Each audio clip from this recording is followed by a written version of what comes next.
Bonjour!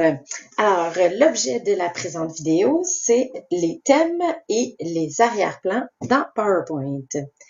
On va commencer par discuter des thèmes. Alors, chaque thème contient, un peu comme les thèmes dans Word, un jeu de couleurs, un jeu de police, un jeu d'effets, des styles d'arrière-plan, des éléments graphiques, c'est ce qui est nouveau par rapport à Word, et des dispositions. Donc, on va aller voir le tout.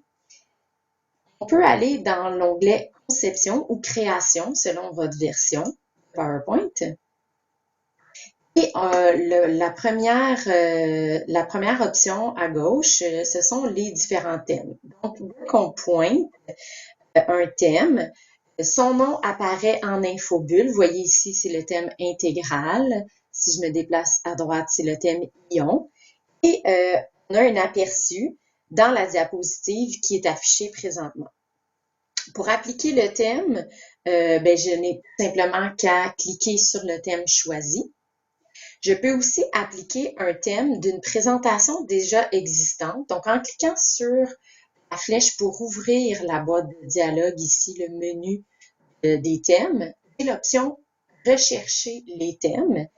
En cliquant là-dessus, je peux soit aller télécharger un fichier thème, son extension va être .thmx, ou je peux aussi choisir une autre présentation que j'ai déjà créée et qui a un thème. Ce que ça va faire, c'est que ça va appliquer le thème de la présentation déjà existante à la présentation actuelle, mais sans télécharger le contenu de la présentation existante, simplement son thème.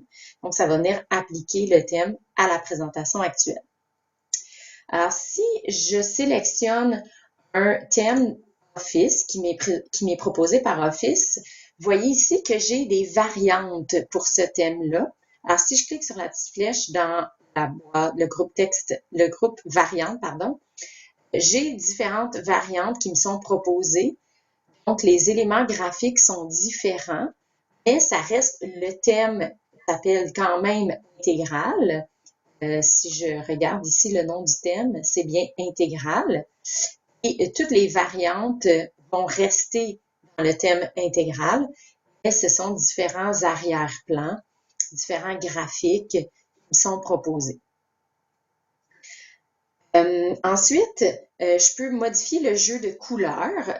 Comme dans Word, je peux sélectionner un jeu de couleurs différent, donc la palette de couleurs des thèmes, du remplissage des thèmes ainsi que le remplissage du texte, de la police, va être selon cette nouvelle palette de couleurs-là. Je peux également modifier le jeu de police du thème. Comme on a vu dans Word, je peux sélectionner la police de titre et la police du texte, du corps. Je peux aussi personnaliser les polices et déterminer moi-même quelles seront les polices pour le titre et la police du corps et donner un nom à mon style de police créé. Mon jeu de police, pardon. Ensuite, les thèmes proposent différents styles d'arrière-plan. J'ai ici 12 arrière-plans prédéfinis par rapport au thème. Donc, celui qui est actif présentement, on voit c'est le style 1, donc l'arrière-plan est blanc. Je pourrais choisir, par exemple, ici, un arrière-plan noir, le style 4. Si je l'applique en cliquant dessus, vous allez voir que l'arrière-plan de toutes les diapositives est maintenant changé pour un arrière-plan noir. Ce n'est pas vraiment recommandé pour des présentations d'écrire blanc sur noir. Pour l'ensemble de votre texte, c'est difficile pour votre public de lire le texte. C'est préférable d'être à l'inverse, foncé sur fond pâle, écriture foncée sur fond pâle. Ça peut cependant convenir pour une diapositive de titre ou pour donner un effet de punch sur une diapo. Il n'y a pas de problème. Mais si vous voulez que ça soit arrière-plan défini pour toute la présentation, je vous suggère d'y aller dans des teintes plus pâles. Alors ça, c'est un style prédéfini d'arrière-plan. Sachez que vous pouvez déterminer, personnaliser l'arrière-plan de vos diapositives et pour ce faire, vous allez dans l'onglet Conception ou Création. vous allez cliquer sur le bouton « Mise en forme de l'arrière-plan ». Ça se peut qu'il s'appelle aussi « Mettre en forme l'arrière-plan ». En cliquant sur ce bouton, le volet à droite s'ouvre de la mise en forme de l'arrière-plan. Il y a plusieurs options ici qu'on peut appliquer à l'arrière-plan. Premièrement, un remplissage uni. Donc, en cliquant sur le bouton radio ici, remplissage uni, je viens par la suite choisir la couleur que je veux mettre pour mon arrière-plan et je peux lui mettre un degré de transparence. Je peux aller donc de 0, ben, ça va être la pleine couleur. Si j'ajoute une transparence, et vous voyez que ce que je viens de faire, ça s'est appliqué seulement à la diapositive qui est sélectionnée. Donc, si je veux l'appliquer sur plusieurs diapositives, je dois d'abord les sélectionner et ensuite définir l'arrière-plan. Si je veux appliquer sur ma présentation, je vais venir appuyer sur le bouton « Appliquer partout » dans le bas du volet de la mise en forme de l'arrière-plan. Si la modification que j'ai faite ne me convient pas, je peux réinitialiser l'arrière-plan. Ça va revenir au paramètre de départ. Ensuite, la prochaine option, c'est le remplissage dégradé. Donc, si je choisis cette option, bien là, ce que ça fait, c'est que j'ajoute un effet de dégradé dans l'arrière-plan. Je peux évidemment choisir les couleurs que je veux appliquer à cet arrière-plan-là. Puis de déterminer le dégradé. Je peux aussi y aller avec des dégradés prédéfinis qu'on voit où est la partie plus éclairée et où est la partie plus sombre dans le dégradé. Je peux choisir aussi un type de dégradé, donc linéaire, c'est que ça va partir, par exemple ici, de gauche à droite. Je pourrais, en fait, c'est en diagonale, plutôt linéaire. Vous voyez ici l'orientation. Vous pouvez le faire gauche-droite comme ça. Donc, il y a vraiment plusieurs options qu'on peut venir régler dans les dégradés. Je peux aussi, si je change le type de dégradé, je pourrais mettre, par exemple, ombré depuis le titre, c'est-à-dire que le titre va être plus éclairé et l'ombre s'en va donc en se dégradant l'extérieur du titre, en s'éloignant du titre. Encore une fois, si ça ne me convient pas, je peux réinitialiser l'arrière-plan. Ensuite, je peux faire un remplissage avec image ou texture. Je ne sais pas pourquoi les deux options sont dans le même bouton, mais les deux sont là. Donc, si je commence par le remplissage avec texture, mais c'est la partie ici du bas, à partir de texture, que je viens choisir la texture que je veux appliquer à l'arrière-plan. Encore une fois, je peux régler la transparence, jouer avec la transparence. Et je peux aussi jouer avec l'effet de mosaïque. On va le voir avec l'image, ça va être plus facile qu'avec la texture. Alors ça, c'est l'option texture. Je vais réinitialiser encore une fois.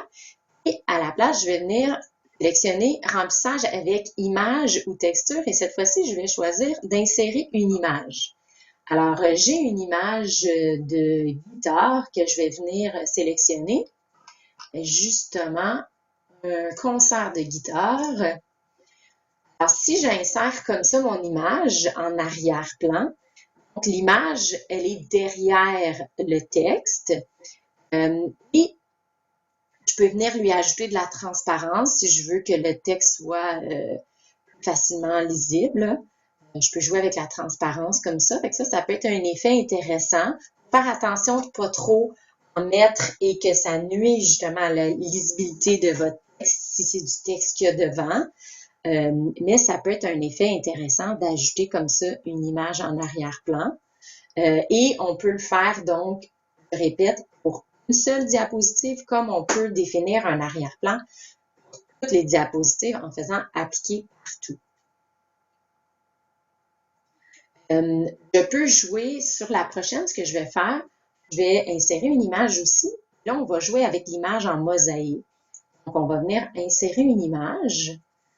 Et cette fois-ci, je vais mettre une autre image. Par exemple, ici, j'ai un guitariste. La transparence, elle est quand même bien. Je trouve ça bien, peut-être un petit peu plus. Et je vais jouer avec l'image en mosaïque. Vous voyez que présentement, cette option-là n'est pas cochée, donc c'est une seule image qui est là en arrière-plan et qui prend tout l'espace. Si j'active l'option image en mosaïque et que je viens, par exemple, réduire l'échelle de l'image à, disons, 10% sur l'échelle des X et des Y, ce que ça fait, donc, ça répète l'image en mosaïque. Puis là, vous avez différentes options. Vous pouvez décider que ça commence, par exemple, au centre. Et vous pourriez mettre, par exemple, un effet miroir, donc, avec les images. Il y a beaucoup d'options avec les images en mosaïque qui peuvent être intéressantes, qui font une espèce de tapisserie derrière votre présentation. Encore une fois, on essaie de ne pas nuire à la lisibilité, mais ça peut être des effets intéressants dépendant de l'image qui est là en arrière-plan. Vous pouvez également mettre un motif de remplissage. Donc, ce sont des motifs prédéfinis de briques, de treillis, de carreaux, etc. Et quand vous choisissez comme ça un motif, vous avez toujours un premier plan et un arrière-plan. Donc, on va venir, je vais vous le montrer. Donc, mon premier plan, il est foncé et mon arrière-plan, il est très pâle. Si je le mets, par exemple, peut-être bleu, vous allez voir, donc vous voyez la différence. Le premier plan, ce sont les petits points devant et derrière, c'est le bleu qui est foncé, là. Alors voilà, c'est ce que ça donne. Ensuite, si jamais vous voulez, par exemple, sur une diapositive, masquer les graphiques d'arrière-plan qui viennent avec le thème, ben c'est tout simplement une case à cocher. Vous venez ici cocher, masquer les graphiques d'arrière-plan et ce qui vient avec le thème n'apparaîtra pas sur cette diapositive-là. Donc, ça peut être intéressant si vous avez une diapositive, par exemple, qui a un graphique qui est présent, mais vous aimeriez qu'il soit masqué juste pour cette diapo-là afin d'insérer une image, par exemple, quelque chose comme ça. Dernière option, je vais vous montrer si j'ajoute une nouvelle diapositive, par exemple, image avec légende, et que je viens insérer une image en cliquant sur le bouton image. Je vais venir insérer encore mon concert de tout à l'heure. Vous avez, avec Office 365, un nouveau volet qui s'ouvre, idées de conception. Ça peut être intéressant. Ce sont des idées de dispositions que vous pourriez mettre pour dynamiser votre présentation. Ça, c'est une nouveauté avec Office 365. Si jamais l'idée de conception ne s'affiche pas automatiquement, le volet ici qui est apparu lorsque j'ai inséré mon image, c'est dans l'onglet Conception. Et c'est le dernier bouton ici à droite, Idées de conception, dans le groupe concepteur. Ça va vous donner quelques options pour dynamiser un peu le contenu. Fait que ça peut être intéressant. Si jamais ça vous intéresse, vous pourrez regarder et jeter un petit coup d'œil aux idées de conception. Alors voilà, amusez-vous avec les thèmes et les arrière-plans.